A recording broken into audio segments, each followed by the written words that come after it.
Hello everyone, today we are going to discuss about class 8th chapter 2 of politics. In the last video we have learnt about secularism, socialism.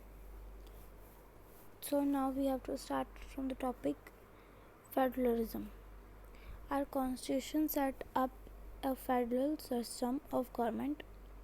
This is the system in which there are more than one level of government in the country.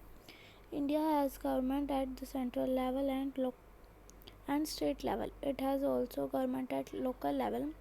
India is a vast country. It would have been difficult to run the administration of the whole country from one center. अब ये क्या कहते हैं कि federalism क्या है. तो सबसे पहले क्या पढ़ा इसमें कि जो कॉन्स्टिट्यूशन है एक क्या करता है, वो फेडरल सिस्टम ऑफ गवर्नमेंट को सेटअप करता है. अब इस सिस्टम में होता क्या है कि इसमें वन लेवल से ज़्यादा more than one level of government होती है. मतलब एक लेवल से ज़्यादा गवर्नमेंट होती है एक कंट्री में, उसको हम कहते हैं फेडरलिज्म. अब इंडिया की जो गवर्नमेंट है वो कौन कौन से लेवल पे है? सेंट्रल लेवल, स्टेट लेवल और लोकल लेवल पे भी गवर्नमेंट है. इंडिया एक बहुत ही वास्ट कंट्री है, तो ये एक इतना इजी नहीं है कि वो किसी भी एक सेंटर पे, मतलब मान लो कोई भी एक सेंटर है वहाँ पे रह के इस पूरे वास्ट इंडिया को मतलब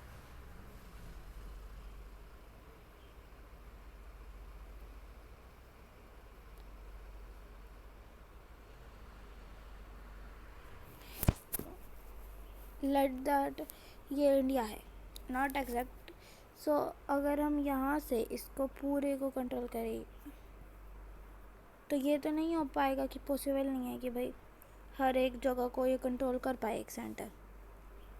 तो उसके लिए क्या होता है कि हमें, तो इसलिए फेडरलिज्म का एक बनाया हो, मतलब डिफरेंट लेवल्स हैं हमारे कंट्री में एडमिनिस्ट्रेशन को चलाने के लिए. ठीक है, हमारे जो कॉन्स्टिट्यूशन है उसमें क्लियरली डेमोक्रेट किया हुआ है कि जो हमारी सेंट्रल पावर और स्टेट पावर है थ्रू थ्री लिस्ट से करा हुआ है. कौन कौन सी लिस्ट है वो? Union list, the state list and the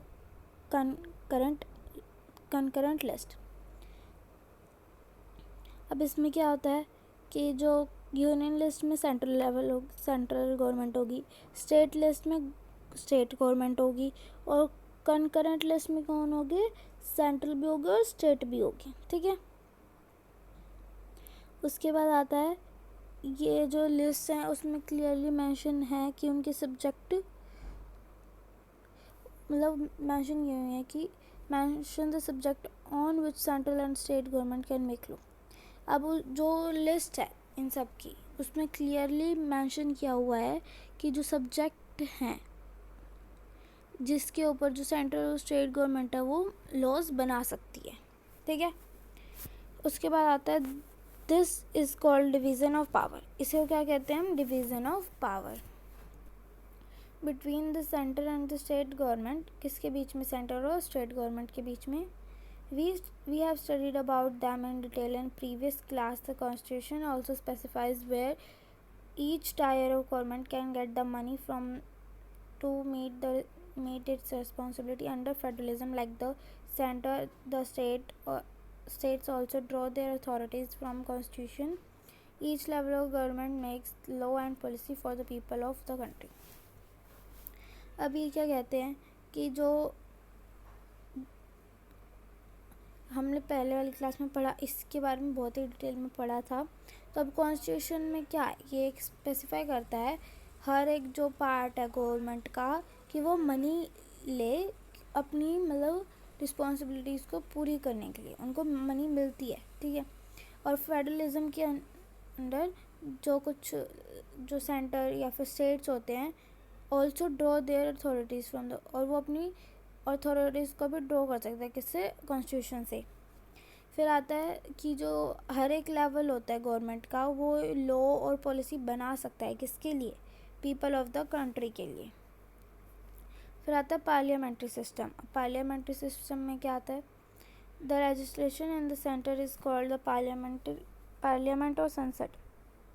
अब क्या होता है, जो लेजिस्लेचर सेंटर होता है ना, उसको हम कहते हैं पार्लियामेंट और संसद भी कह सकते हैं। इंडिया के पास क्या है, पार्लियामेंट्री फॉर्म है गवर्नमेंट की। इसका मतलब क्या होता है कि जो पार्लियामेंट है वो सुप्रीम है और पीपल को रिप्रेजेंट करता है हमारी कंट्री के। और हमारी जो कॉन्स्टिट्यूशन है हमें क्या गारंटीज देती है, universal adult suffrage for all citizens, ठीक है।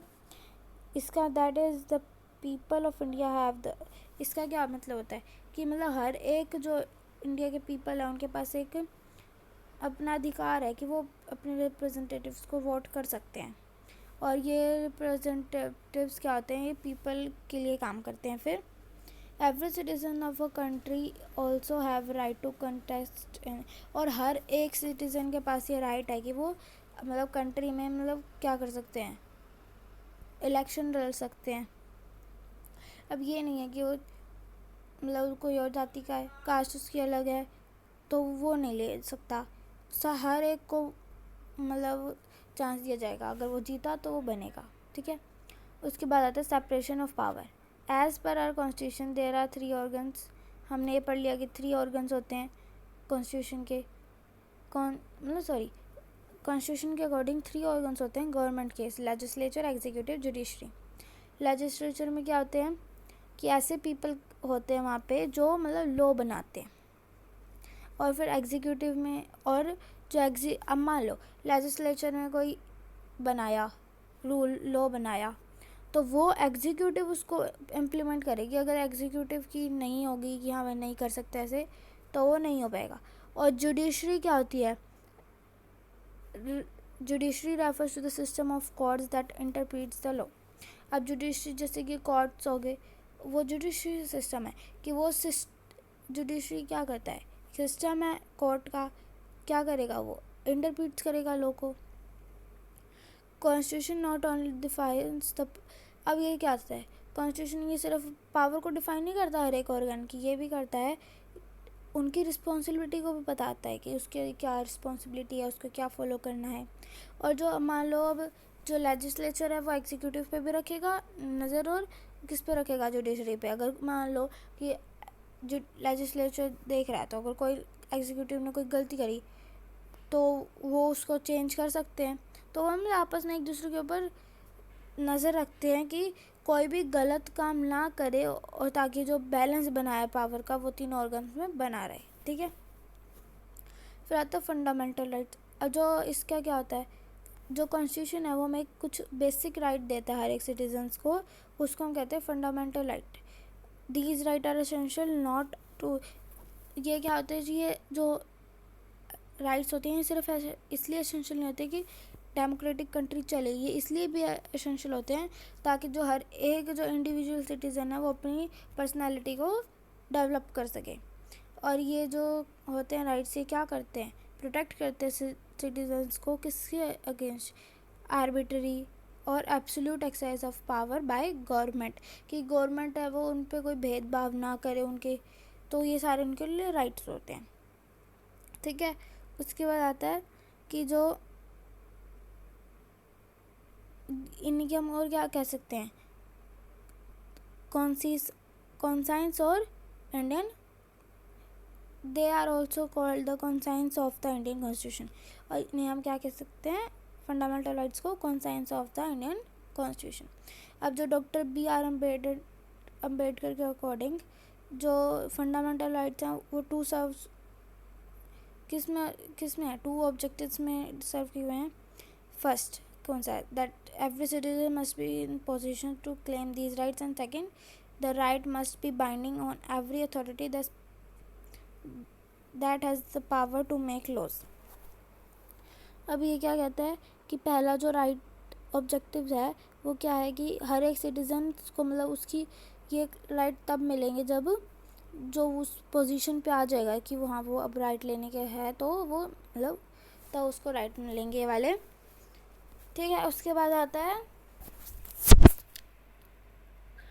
Rights must be binding on every authority. जो राइट्स है वो हर एक अथॉरिटी पे बिंडिंग होनी चाहिए, बाइंडिंग, ठीक है। और ताकि जो पावर है वो लो बना सके। अब हमारे कॉन्स्टिट्यूशन ने कौन कौन से राइट दिए हुए हैं? 6 राइट दिए हुए हैं। राइट टू, अब हम पढ़ेंगे सब सारे राइट्स को। राइट टू इक्वालिटी क्या होता है? According to our constitution all citizen shall be equally protected by law of the country. अब इसके कॉन्स्टिट्यूशन के अकॉर्डिंग जो हर एक सिटीज़न है वो इक्वल प्रोटेक्ट किया जाए, किससे? लॉ जो होते हैं उस कंट्री के, उससे। ठीक है। अब जो कोई भी मतलब कानून है वो हर एक सिटीजन पे सेम ही है, किसी पे अलग ना हो। ठीक है। और फिर जो स्टेट है वो किसी भी सिटीजन्स को डिस्क्रिमिनेट नहीं कर सकती, किसके बेसिस पे? रेस, कास्ट, सेक्स, रिलीजन और प्लेस ऑफ बर्थ, कि वो कहाँ पे, मतलब इन सब चीज़ों के बेस पे उनको नहीं कर सकती discriminate. The practice of untouchability has been abolished, और जो अनटचेबिलिटी की प्रैक्टिस है उसको भी अबॉलिश कर दिया गया है। Every citizen access to all public places, मतलब हर एक सिटीज़न है उसको अलाउ किया हुआ है कि भाई वो किसी भी पब्लिक प्लेस पे जा सकता है, जैसे प्लेग्राउंड, शॉप्स, होटल। और जो सिटीजन है वो गवर्नमेंट जॉब के लिए भी अप्लाई कर सकते हैं। फिर आता है राइट टू फ्रीडम। अब राइट टू फ्रीडम में क्या है? हमारे कॉन्स्टिट्यूशन ने कुछ हमें राइट टू फ्रीडम दिया हर एक सिटीजन्स को। इस राइट के तहत मतलब हर एक सिटीज़न को फ्रीडम है कि वो अपनी बात रख सके, जो मतलब वो स्पीच या फिर जो उसका एक्सप्रेशन है सोसाइटी के प्रति वो मतलब बोल सके। ये नहीं है कि अगर कोई गलत काम कर रहा है उसके प्रति वो बोले ही ना उसके प्रति, अगर किसी को उसके बारे में पता है तो। ठीक है, तो वो बोल सकते हैं। या फिर कोई स्पीच देनी है, एक्सप्रेशन करनी है अपने, तो वो भी कर सकते हैं। ठीक है, राइट टू, और उनके पास राइट है कि वो कहीं पे भी जा सकते हैं, कहीं भी मतलब किसी भी पार्ट है कंट्री का वहाँ पे जा सकते हैं, कोई भी काम कर सकते हैं और बिजनेस कर सकते हैं, अपना कुछ खुद का बिजनेस खोल सकते हैं।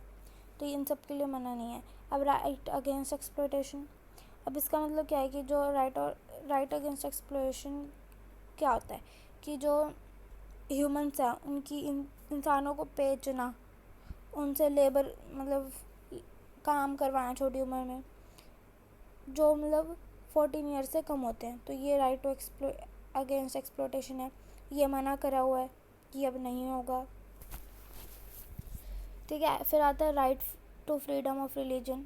अब right to freedom of religion क्या है, और इसमें क्या होता है?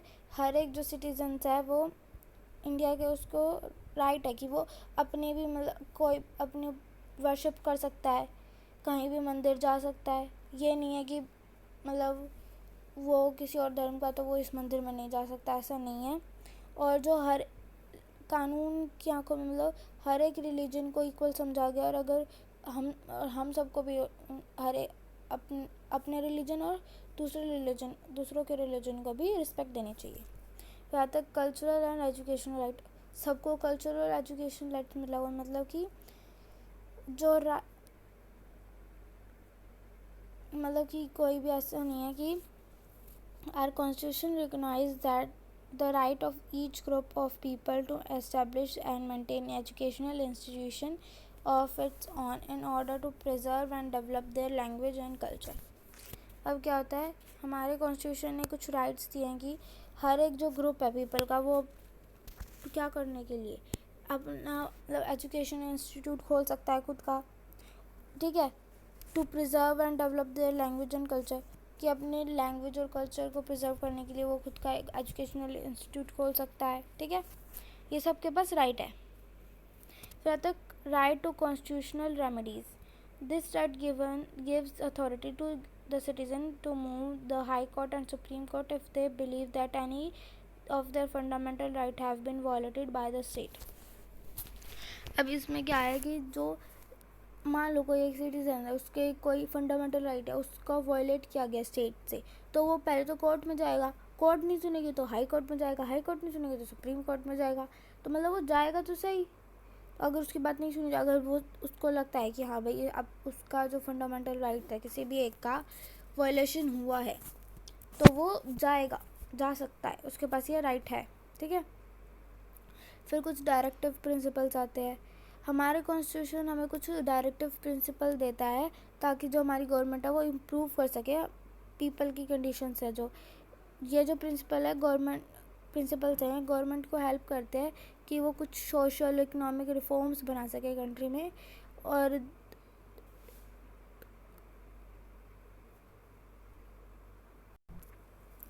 अब इसमें क्या होता है कि गवर्नमेंट ने मतलब